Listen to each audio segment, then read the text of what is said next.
Hello, friends. Welcome back to the While We're Waiting Hope After Child Loss podcast. I'm Jill Sullivan, your host and one of the co-founders of the While We're Waiting ministry. This is a podcast of stories of devastating loss and grief and heartbreak and struggle, and stories of hope and healing and faith and, yes, even joy. Underlying every conversation is the hope we have in Jesus Christ, which makes it possible to not just survive the loss of a child, but to live well while we're waiting to see them again in heaven one day.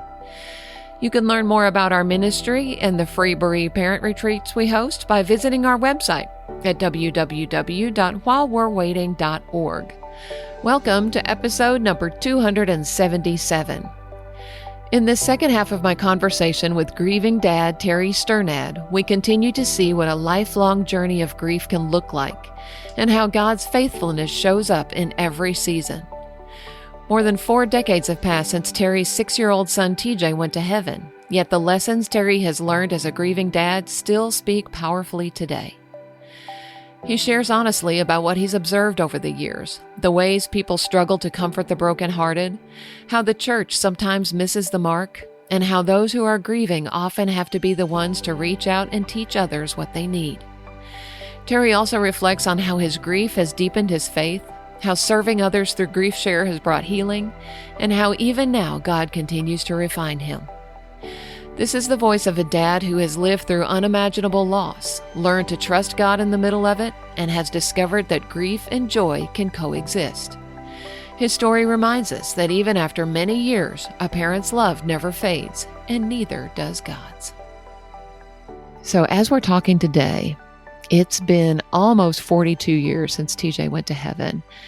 What have you observed over the years in our society, how our society looks at grief, how maybe the church looks at grief? What have you observed? When I read that question, I had to think about it for a little while. Yeah. I think there are more resources available today. I think there's more conversation, but a lot of it where it really counts isn't any different, I don't think. One of the worst things people face is the people around them, right? People that you're close to that you think would really be there to help you that just disappear. People that say things they think are helpful, but as kindly as I can put it, are not helpful. Right. All that kind of thing. I don't think that's any better today than it was back then. Maybe a little bit. We're actually doing some things at our church in Florida I recorded a video with the care pastor, and we're doing things for the men's and women's groups to try to teach them about how to interact with people that have had losses.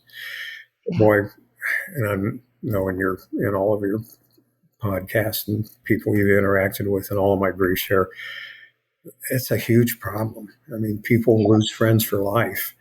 People struggle with being able to forgive people that aren't there for them. And I just don't think that's really got much better over the 40 years that I've kind of been observing stuff a little bit. And that's why things that you're doing are so important, because it just, the more people hear about it, the more people know, hopefully the more comfortable they'll be interacting with people that have had losses. We talk a lot about that at GriefShare, actually. And, one of the things we tell people is it's exactly backwards and it's sad, but it's really often up to the grieving person to reach out instead of the other way around. And when we talk about that, I tell them, a lot of times that breaks the ice and then everything's fine. But sometimes it doesn't do anything. It doesn't help. It doesn't bring that person closer to them. So I always tell them to be prepared for that. You need to reach out, tell them what your needs are, tell them how they can help you. But be prepared for the people that don't respond to that, because that's going to make you feel even worse, right? So I think those are the biggest thing. Our churches, I think it's kind of an individual church thing. I don't know. I mean, they have GriefShare programs and some other programs and some more stuff that didn't exist probably 40 years ago. But I think some churches do a good job of it and some churches don't, just kind of like individual people. Some people, and I think it truly is a spiritual gift, the people that just can come alongside you, know what to do, know what not to do, what to say, what not to say. And some churches are like that, and I think just some aren't. Right. And some of those people are the ones that you would least expect. Absolutely. It may not be the people that have been friends in your life for 40 years. It may be somebody new that God brings in that just seems to have that spiritual gift, that knows what to do, knows what to say, knows when you need space, knows when you need just a friend. Those people are gifts. They are. And I've heard so many stories of that it was somebody that they barely knew that became Right. lifelong friends then. Yes. Because of what they did for them. Yeah, exactly. And you mentioned that it's up to the grieving, sadly, kind of up to the grieving parent to be the one to reach out. It's also up to the grieving parent to educate the people in their circle. Because if we don't tell them, they can't know. They won't know. And that's hard when you're in early grief.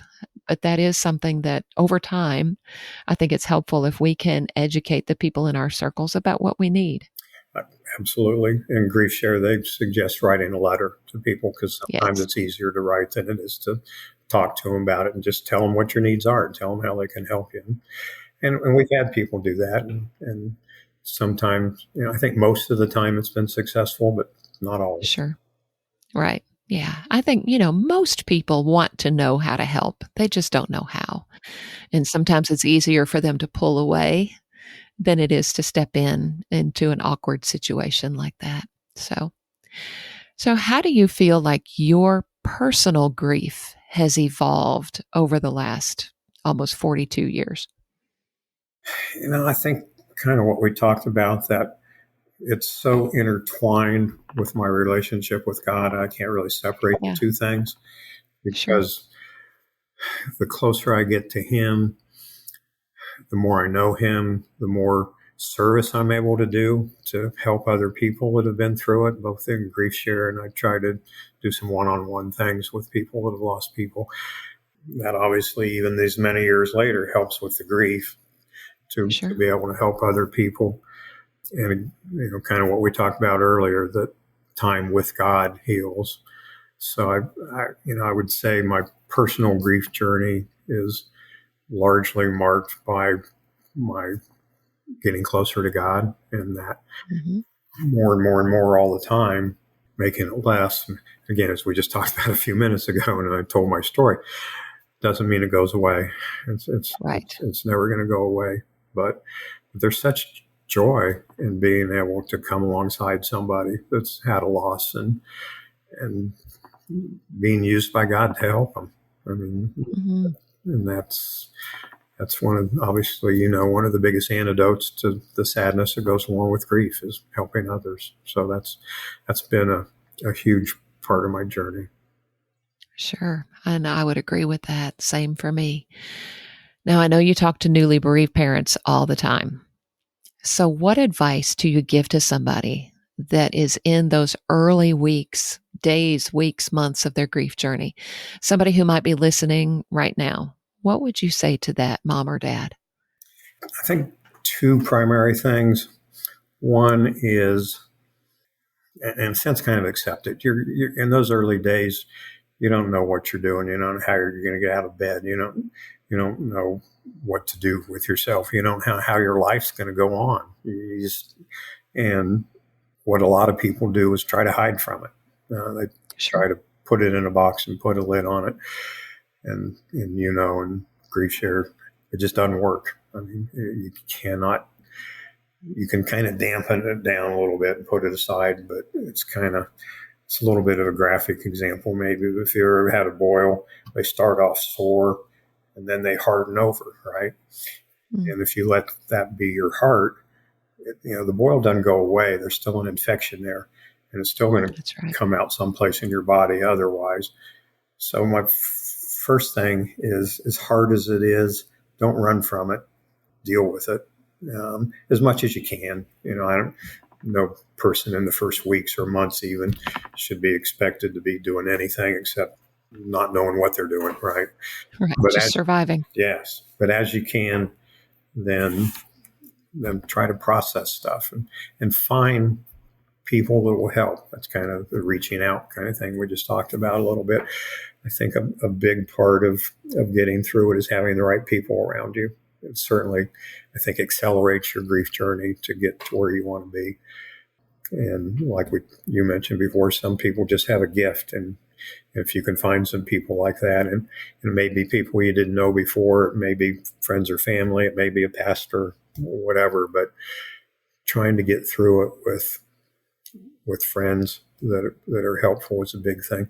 And then, the number one thing is God, right?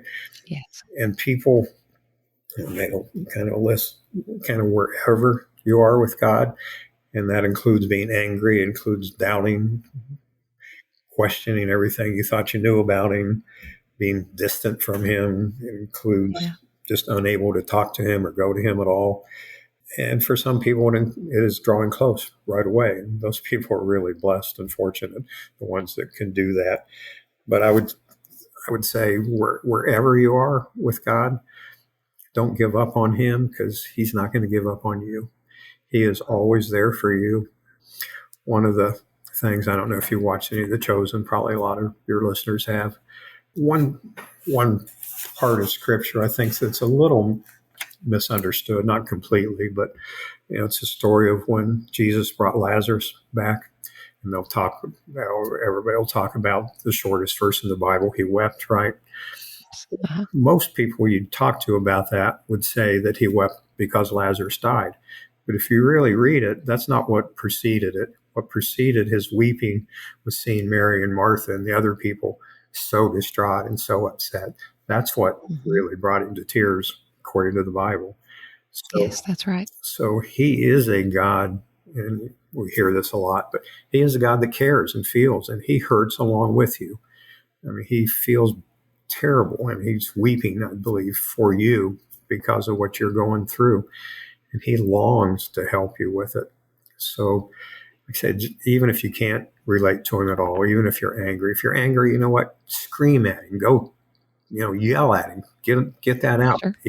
He knows you are already. It's not that you're going to hide anything from him, but you need to get that out, and he's got the shoulders that can handle it. So one way or another, get to God, and that's ultimately going to be what gets you through it. Yeah, very good advice. Thank you for that. So I think that all of us who have lost a child have this very sharp dividing line in our lives of the before and the after. Talk about the before Terry and the after Terry. So before Terry was not all that great. On the surface, things looked good. I had a good job. We had 2 kids. We wanted a boy and a girl. We got that. Yeah. People wouldn't have known. I was not a very good husband in many respects. Again, a lot of people wouldn't have known that on the surface, but I was, people would meet me and think I was a nice guy, but I wasn't in many respects, and life was not going on a good path.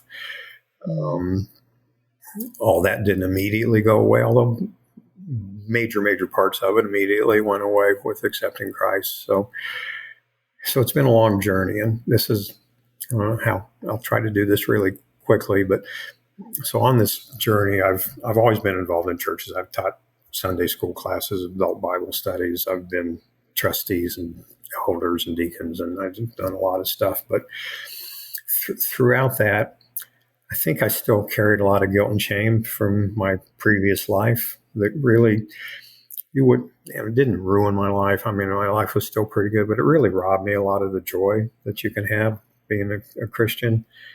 Sure. So just 3 years ago, almost 3 years, and it'll be 3 years on September 19th. And I won't go into the whole story at all, but I donated a kidney then. And part of doing that made me really examine my motives. Why was I really doing that? Because I kept a pretty tight lid on the box with my guilt and shame, but wasn't totally closed. And I always knew that some of my motivation was to make up for the bad things that I did, right? So when I did this process of really opening the lid on that box and really examining, why was I really doing this? Was it because I really wanted to help somebody, or was it because I was still trying to make up for stuff? And the true answer was some of both. I really did have some motivation out of guilt and shame. I also really did want to help, and it's a whole other story for another time. Sure. Yeah. But doing that process and going to God with it, talking about it, it was a night and day transformation in me. Wow. I would have said I was a pretty good Christian before. It brought joy into my life more than I probably had in the 38 years, 37 years, whatever, being a Christian before that.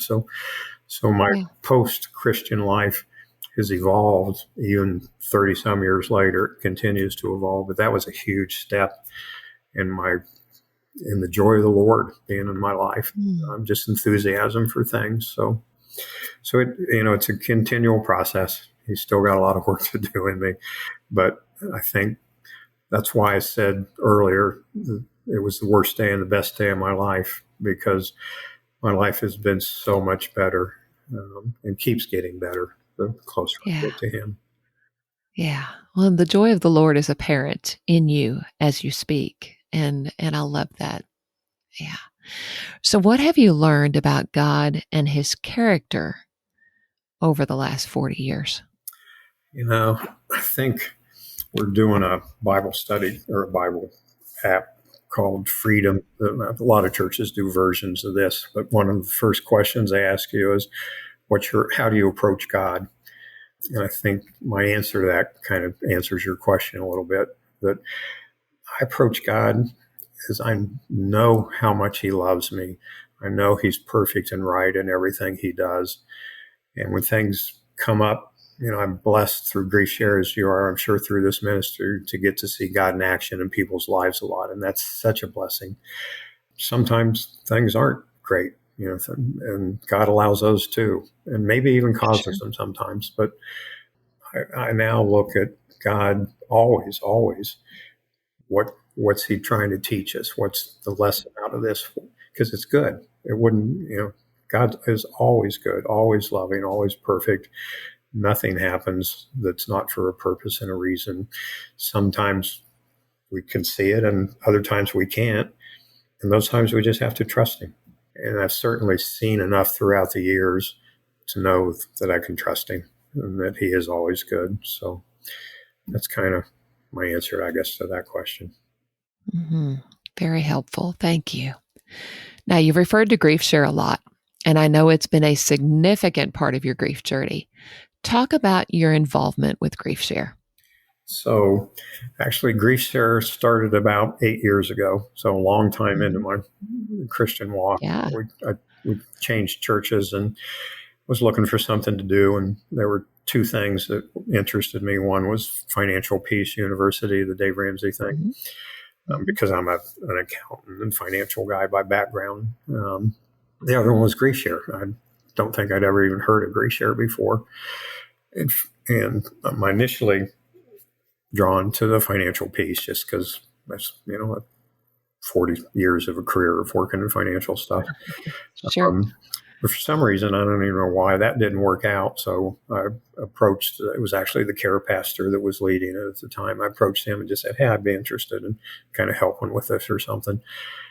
So I went through one 13-week program with him leading it, and I just kind of chime in every now and then to learn. And then over that summer, called him and said we ought to get together and talk about, GriefShare coming up in the fall. And he was the slickest guy. I tell you what, we sat and talked about it. He never asked me if I wanted to lead GriefShare, but by the time we were finished with the conversation, I just was. So I started leading it then. And it's been such a blessing in my life. I think, along with the other thing I just talked about getting rid of the guilt and shame, it's probably maybe the next biggest thing. And because he shows up so often in people's lives, and unmistakably God working in people's lives, and just seeing that all the time just makes God so much more real to me, knowing that He is active in, so many different ways. That it's been great. But so I did GriefShare here in Ohio, and then when I kind of retired and we were in Florida, we were going to one church kind of before we settled into where we are now in Florida. I went and asked them if they wanted to do GriefShare because they didn't have the program, and they said yes. So I started doing it there, and then when we moved like 20 miles down the road, we started going to another church, and same thing. They weren't doing GriefShare, so I asked them. So at one point, I was doing 4 sessions a week, and actually, my wife thought that was a little too much, and she was right. That's a little excessive, yeah. She was right. So I'm down to doing at the most 2. But aside from being an incredible blessing to me, where it's really led me, I still do regular GriefShare groups, regular meetings for any type of loss. But I've started doing through a ministry at the First Church in Florida. Praying Through Ministries is the name of it. A girl named Jessica Saunders started it, and it was initially ministering to people that had parents that had kids in the NICU or PICU for extended periods of time, and they send care packages, and they have prayer teams and Facebook groups, and it's really a good ministry. But as she kept doing that, a number of those children didn't make it, so she extended it to child loss, and she asked me to do the GriefShare group for child loss. And at the time I was doing 4 groups, and I said, I can't do another one. Right. But then she asked me again the next year, and I started doing them.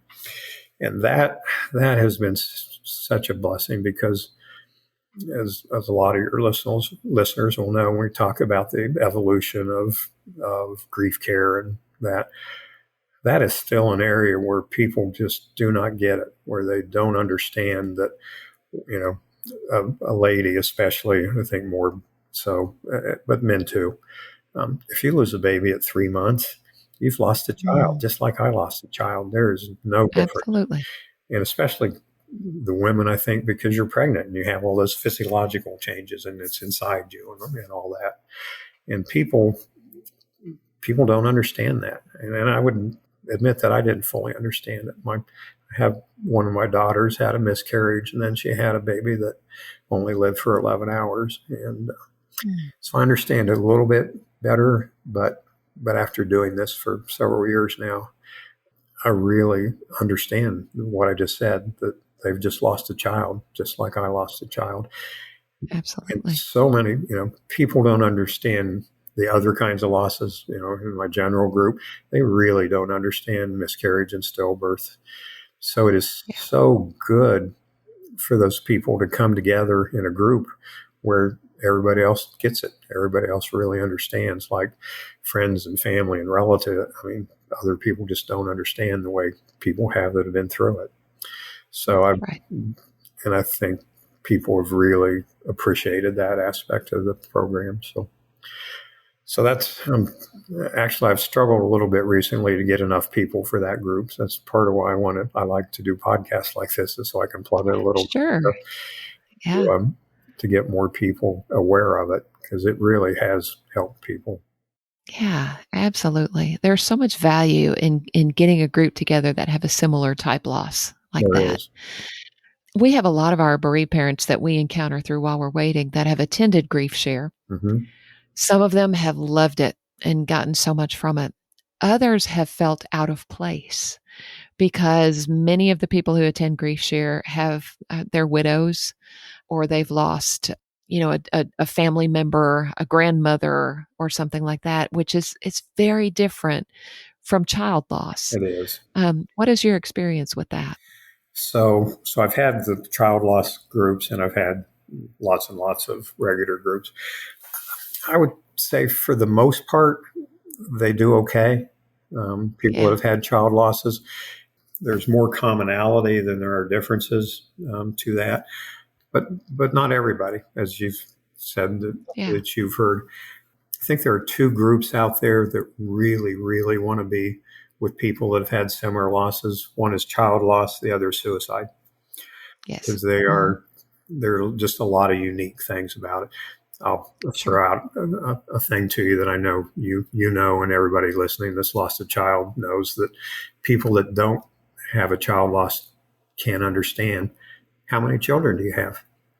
Oh, yes. Really? Mm-hmm. I mean, anybody who's lost a child knows exactly what we're talking Yes. about here. That feeling in your heart when somebody asks you that question is just immediate. Yeah, we all understand that. Yeah, So that's a difference. Suicide obviously has some differences. sure. And actually, when we started the miscarried child loss group, we really intended it to be primarily pre-birth loss, but then young, like infant loss as well. But I kept having people ask me if they could come with older and older child loss. So we finally just opened it up. So I've had, 40, 50-year-old children that have died and their parents are coming. Sure. And I wondered at first whether that would mesh, whether somebody losing a 40-year-old would mesh with somebody that had a miscarriage at 3 months.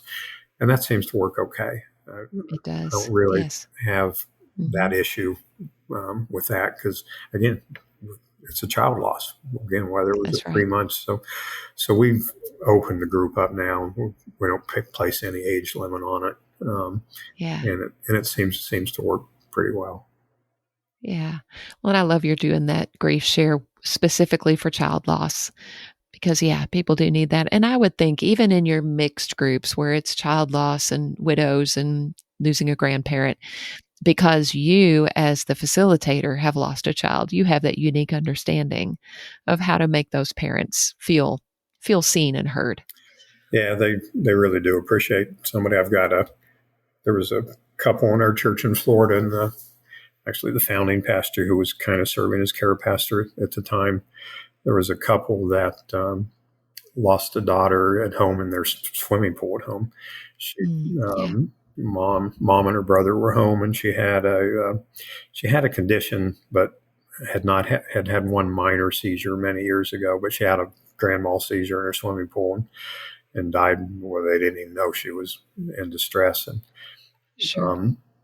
and so pastor asked me just to contact them because obviously not only child loss but loss in water. And Right. it's interesting, the mother especially said she was really appreciative. She said she just didn't even want to talk to anybody that hadn't lost a child, that she Right. couldn't relate to anybody that hadn't been through that. So there's a lot of truth to what you're saying, that people with child loss and the rest of them, like say, certainly a widow is my most common person, especially Sure. in South Florida, right? Yes. But Yes. the next one may be parent loss. A Right. lot of people come through because of parent loss, siblings, Yeah. and then. But I had one group that only had 7 people in it. 5 of them were there because of child loss in a normal group, and 2 of those Wow. were suicides. Wow. Yeah. I always say, and I absolutely believe, God picks and chooses who's in each group, and He knows who Exactly. needs to be there. God puts the groups together. That's right. And we see that over and over and over again with the retreats that we do around the country. God always brings exactly the group of people that need to be together for that weekend. And it's such a blessing to see it over and over and over. And we used to kind of stress out sometimes thinking about, how's this group going to work with these different stories and that. We don't worry about it at all anymore because God takes care of it and it's a beautiful thing to see weekend after weekend. Yeah, I would imagine it's a similar kind of thing, and Yeah, just more of Him being active in our lives, in the details, the big absolutely. things, and the little things. He really is active. Yep. All right. There's one more question that I always like to ask as I'm closing out an interview. Has music been an important part of your grief journey? And if so, what is on your playlist? I'm not very musically inclined, so Ah, it's not. But just recently, our church in Florida, and I don't know, Tim Keller, if you've ever read Tim Keller's yes. stuff, Sure. they Yes. both deal a lot with identity, our identity in Christ, and not our Yeah. identity as in the world or whatever. And just, I don't know, 6 weeks ago, maybe, there's a song out by Megan Woods called "The Truth." Did you know that one? Hmm. I'm not familiar with that one. Um, it's the line basically is that I'm my Father's child. The truth is I am my Father's child. I'm loved by God. But there's a line in that song, and I've listened to this now a whole bunch because I think it summarizes up everything Tim Keller says, everything my pastors have said about identity. And the line goes, I know who I am because I know who you are. I think that's all you really need to know about identity. Yeah. It's because of knowing Christ that we know who we are. And I just love that line in that song. So I've sent it to all kinds of people, even though I'm not musically inclined. That one I think is pretty true. And she talks about her, she went through some self-doubt times and all that. And the song is in relation to those times in her life. It's as good as I can do with music. I'm just not a music guy. That's okay. Well, and I think that's a great line to leave us with. Just knowing our identity in Christ, because that makes all the difference in our grief journey. Thank you so much, Terry, for everything that you had to share and telling us about TJ. And you've just been an encouragement, I think, to those who are going to be listening to this, and you've been an encouragement to me as well. So thank you so much for what you do, but specifically for hosting this. I tell this story, every GriefShare session on 1 week, I'll tell the whole story. And I like to do it because, again, the showing God active in my life before I accepted him, and then just to give him some hope that down the road things can be better. Absolutely. Thank you so much, Terry. As we close out this 2-part conversation with Terry Sternad, I hope you've been as moved as I have by the way God has written redemption into his story. His story reminds us that grief doesn't end, it changes. The ache remains, but so does the love. And over time, God can transform even that pain into compassion, ministry, and hope for others.